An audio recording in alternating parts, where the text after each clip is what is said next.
காட்டுக்கு ராசா சிங்கம் தானே, அம்மா. விலங்குகளுக்கெல்லாம் தலைவன். அம்மா. அவரே பாருங்க வேட்டையாடுறதை விட்டு பிடிச்சி விலங்குகள்லாம், குரங்கு எல்லாம் பாரு சாலையில் இப்போ எனக்கு என்னன்னு உட்காந்துக்கிட்டு இருக்கு. சுற்றுலா போகிறோம்னு போய் வெள்ளரிக்காய் பாருங்க என்னென்னமோ காய்கறி ரொட்டி துண்டுகள் எல்லாம் கொடுத்து இதெல்லாம் பூரா ஜோம்பேரிகள் ஆக்கி வச்சு இப்போ குரங்கு பூரா எப்போ வருவாங்க நமக்கு தரமாட்டாங்களான்னு அது பிச்சை எடுக்க ஆரம்பிச்சிருச்சு.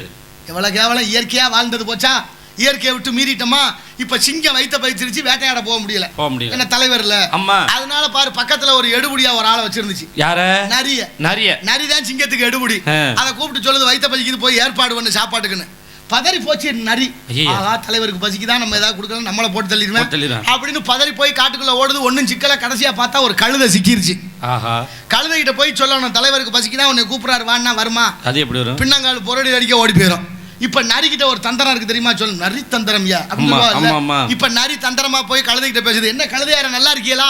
நல்லா இருக்கேன். நீங்க எப்படி? நானும் நல்லா இருக்கேன். இன்னைக்கு பொழுது விடிஞ்சது.